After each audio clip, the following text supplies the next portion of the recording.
Hey there, friends and enemies, Jopa here again, and today we got official confirmation that Season 2 of Suicide Squad Kill the Justice League is dropping on July 11th. Now, the way we found out about this is kind of crazy and also summarizes just how much turbulence there has been with this game so far.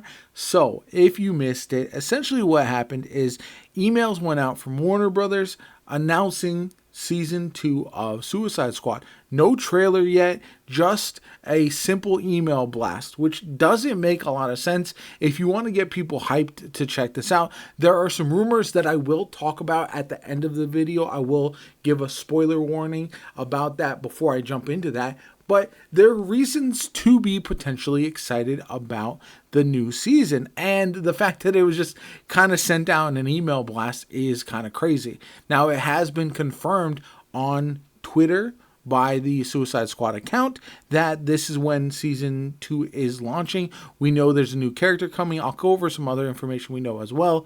But yeah, it's just very strange. Now, this is our first good look at Victoria Freeze, the brand new playable character. And I've seen some people be frustrated because it's not Victor Freeze, Mr. Freeze that we all know and love. However, I am fine with this. The way they do Elseworlds makes a lot of sense to have their own versions of these characters. Victoria Freeze is a character from the comics, so if they want to lean into a different personality, I think it's fine. Some people have been crapping on this design, but again, I think it's not bad, and we'll have to see how it looks actually in game. But moving on, we also have here's what's coming. First off, we're going to have episode 3, which is going to have new Infamy sets, Notorious gear, etc. Killer Frost Infamy set, Firefly Notorious, and Parasite Notorious Melee. It really feels like Victoria Freeze with the Killer Frost set is probably going to go crazy with a Frost theme.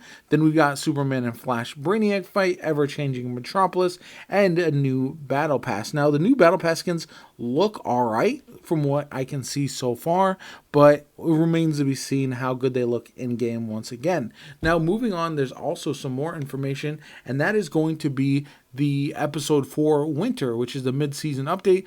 Captain Cold Infamy set, Icicle Notorious, and then Trickster Notorious Melee. Again, leaning into that cold factor. And I wonder what other characters will really shine with those builds, because we did have a burn meta with the Joker season. So we have Green Lantern and Superman Brainiac fight, new incursions, which are not dropping in the first part of the mid-season or of the seasonal update, which is strange. And then we have new shop items. This is something more people were hoping for, but we do get an official Rocksteady Arkhamverse Harley Quinn outfit that is shown off here, which has a lot of people excited. And overall, I don't know, once again, if there's going to be enough content to keep people engaged for more than a couple days, to be honest. This is a game that's really fallen off pretty hard. I maintain the fact that it's very fun at its peak. It is an enjoyable game, but there's just not enough there to keep people engaged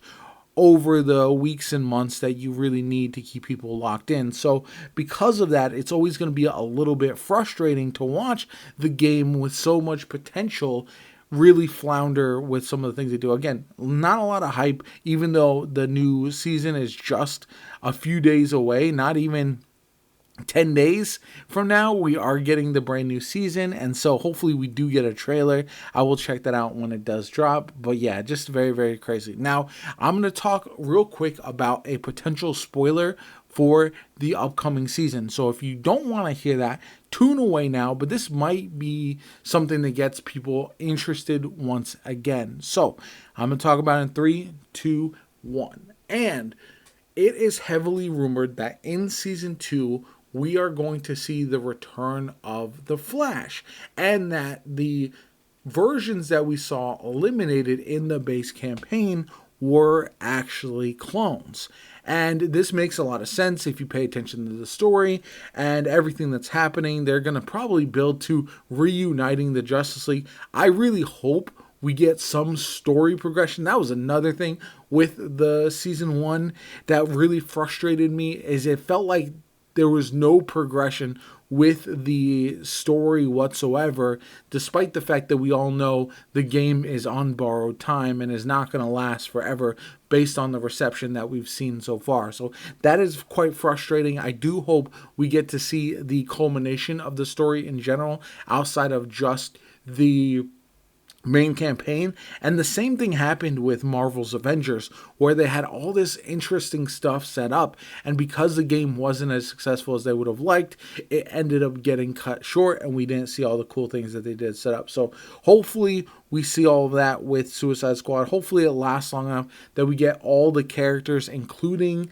Deathstroke, which would be the character most people are anticipating, and hopefully the game just has a bit of a rebound, because this is all information that, if handled properly, could get people excited. But unfortunately, the way they're running it right now, it just leaves a lot to be desired, which is a major bummer as someone who wants to still enjoy this game. Anyway, if you enjoyed the video, hit the like button, subscribe to the channel, helps me out tremendously, shows you want to see more content of Suicide Squad Kill the Justice League going forward. I know there's still an audience for that, despite it being relatively small, so I appreciate you checking out the videos. My name is JoPa. Have a good one. I'll catch you all later.